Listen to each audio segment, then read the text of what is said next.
Tonight's episode is brought to you by the East Dorset Cheese Board. Oh, creamy.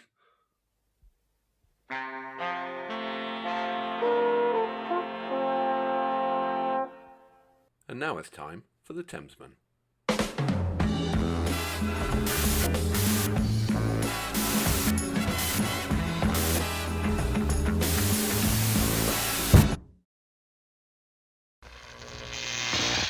Welcome, we are the Thamesmen.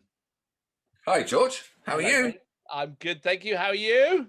Good. How's San Fran? No, I'm in San Francisco. You're in San Francisco, I believe. Yeah. How's LA? I wasn't here until earlier. I was in Chicago this week, and I actually got an aeroplane. And do you know in Chicago they have the weirdest, biggest pizzas you have ever seen in your life? I ordered a pizza while working in my hotel room, and it was like this thick. It was like crazy pizza. Get your money's worth. I did. I ate it for 2 nights. It just kept on going. Never ended. So. All right. For anyone who hasn't seen, this is not a cooking program. Oh, we should do a cooking segment. No. How do you cook poached eggs? Nor is it a travel program on Chicago, nor is it a cultural food program. It is a music program where we spin the wheel of fortune, we get a band, and we go head to head. And the Muse came up. I came out, and it was Alan Burns who said we got to check out Muse Hysteria at Rockside, and it was rather good. It was rather good indeed. It hit on the board, on the laser scoreboard, and now it's George's turn to come back and challenge me with his track. So, sir, what do you have? Well, I went back to the Wayback Machine into our comments, and by the way, thank you for all your comments. We really do like them. We love the discussions. We love that you keep us honest and pull us up on all our mistakes. So that is brilliant. So keep it up, please. And so I went on a recommendation: Butterflies and Hurricanes from Wembley. Wembley. Wembley. For those who don't know, that's where we do our soccer, football. This is all kind of different kind of match, this one. So yes, Butterflies and Hurricanes from Wembley, back in London town, and it's a cracking track. And so thank you for the recommendation. Are you ready for this? If you like what we do, could you please like and subscribe? If you don't like what we do, like and subscribe as well. Like and subscribe anyway. And then even if you don't like it, like and subscribe. And if you don't like and subscribe, then we're going to just keep on making these videos. We will send the badger over. We'll send the badger. Gassy badger. Right. Gassy badger. Are you ready? Yeah, just lining it up, as they say in the industry. Do they say that? Which industry do they say they're lining it up in? Like the cake industry. I'm lining up the cakes. The porn. Okay. Okay.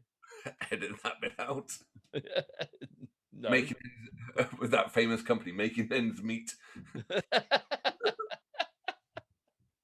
I think it's time for the music. Yes. Before we get in trouble. Are you ready? Yes. 3. Yes. 2.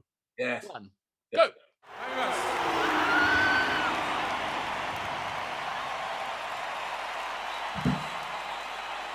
Whoa, look at that crowd. This next song is called Butterflies and Hurricanes.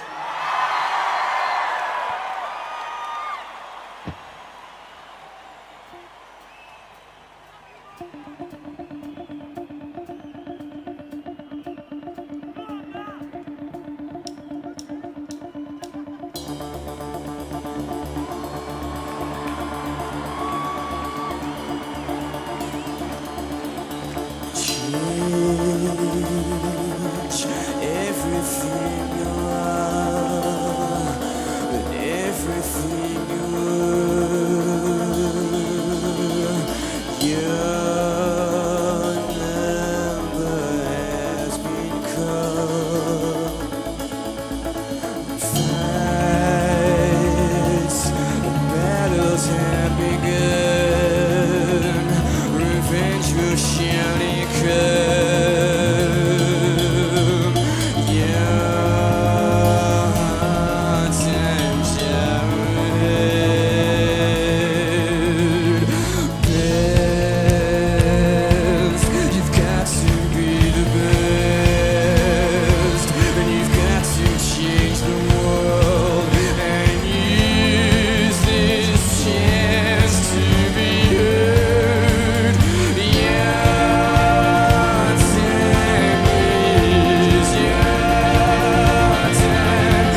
You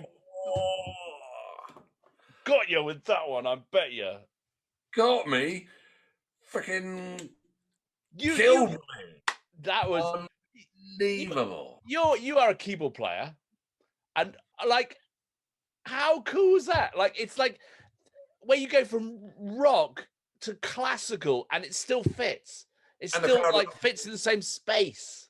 I know. Shows how it's classic rock. What year was that recorded?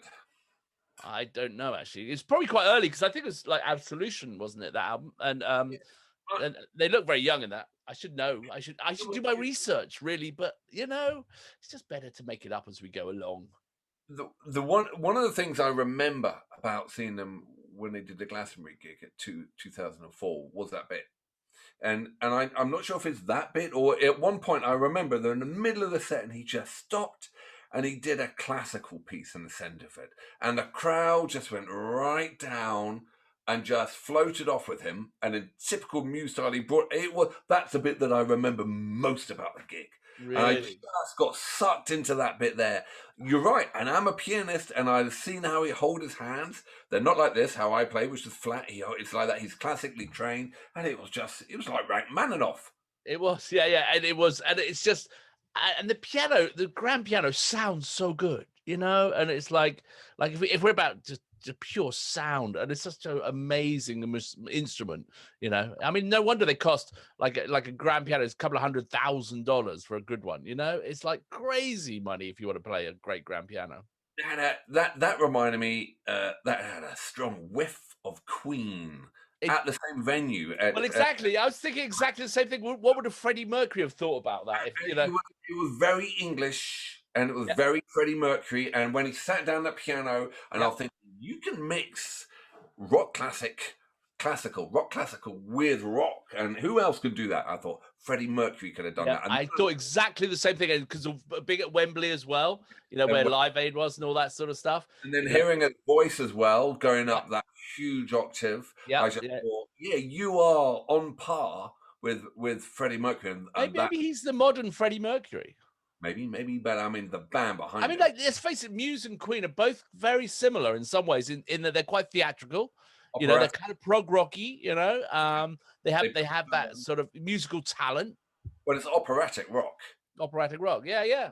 But I was thinking that the Matt Bellamy or whatever, the pianist and guitar, he is Brian May and Freddie Mercury all in one man. That's true, actually, isn't it? Really? Yeah.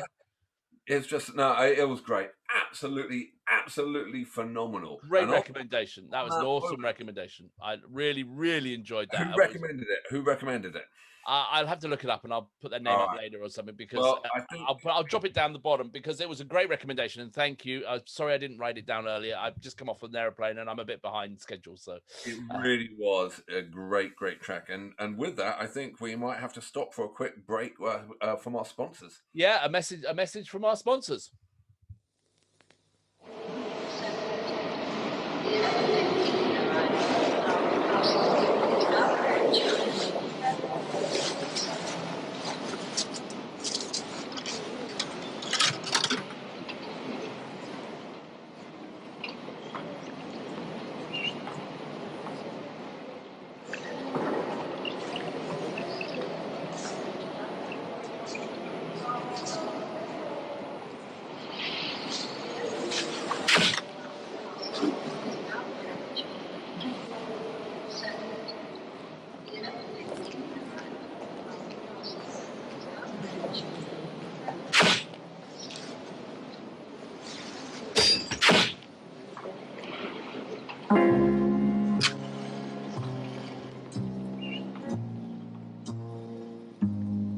Happiness is a cigar called Hamlet, the mild cigar. Welcome back. Excellent. Okay, well, so that's the sponsors happy. Okay, so I think it's time to put a score on the door. Absolutely, sir. I think it is time for Wingers and Bangers.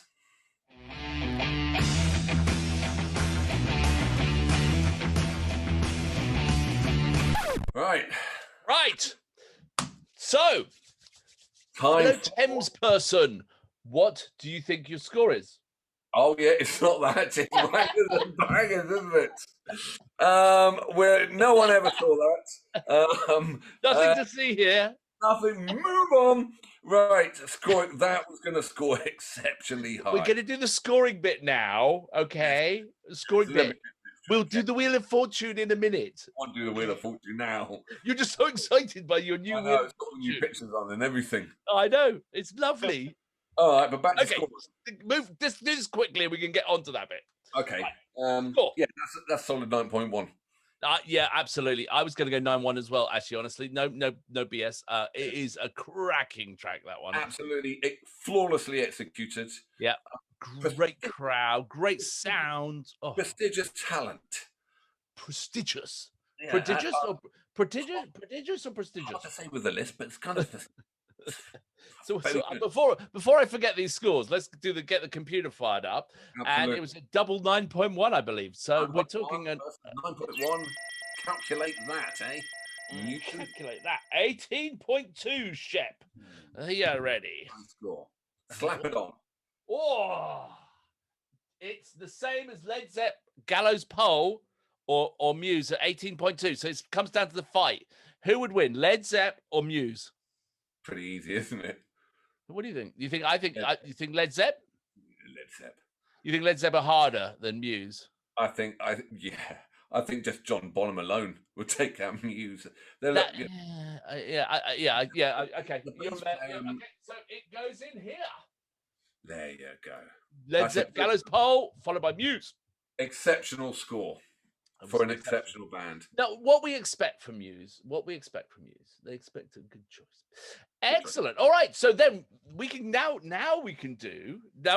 just so people understand, we have a Wheel of Fortune that we have populated with new topics from our subscribers. New pictures. Like and subscribe. Yeah.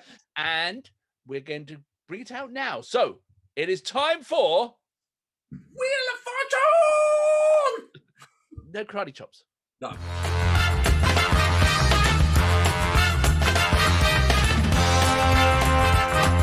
Wheel of Fortune. Here it is.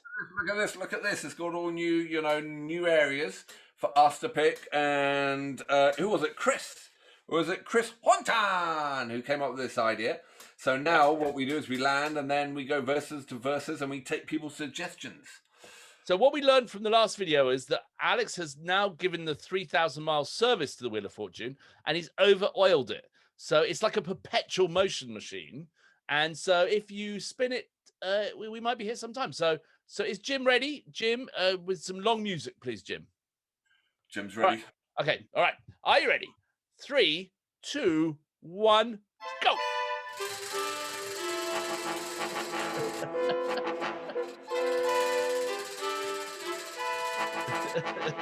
Big can of Stella. I'm gonna go do laundry while I'm waiting for this one. All right, here we go. Are we ready? Which side of the thing is it on? Is it on guilty song? Guilty song. What's a guilty song? What's a guilty song? What song do you love quietly in your bedroom that play that no one else should know? Oh, so this is a really good idea that we put it out on YouTube. That our guilty pleasure we put out. Yeah. Who thought of that? Chris, no. Yeah, well, you've already done your Kajagoogoo one, mate. That was your guilty song. Okay. Excellent. All right. What is your guilty song? I don't know. I got to think about it. If anyone else has got a guilty pleasure that they think that we should maybe think about, please drop it into the comments below. And while you're there, just like and subscribe. We're going for the big 1,000. So we Careless Whispers by George Michael. That's a guilty song, isn't it? Shouldn't like it. But really when it comes on, I mean, I'm thinking a bit of Radar Love by Golden Earring. Like that, maybe. No, that's not guilty. That's just rotten. Or the Frog Chorus by Paul McCartney. Yes, when I went to see Paul McCartney at Glastonbury, he was playing, and I really wanted to see him, and all my mates were said no because he's going to bloody play Frog Chorus, and they wouldn't come along. They wouldn't. Because he was going to. Did he play front chorus? No, he didn't. He was bloody brilliant, but I was kind of crapping my load all the way through. He was. Sink or swim. Right. That was a bizarre times. Anyway, excellent. Right. So I think conclusively today I may have got the better of you. You did. Congratulations, you won. It was an unbelievable track, and I really got into it, and just prestigious talent. Prodigious. Excellent. All right. Well, we'll have to wrap it up there, and let us. We'll see you on the next one. Bye-bye.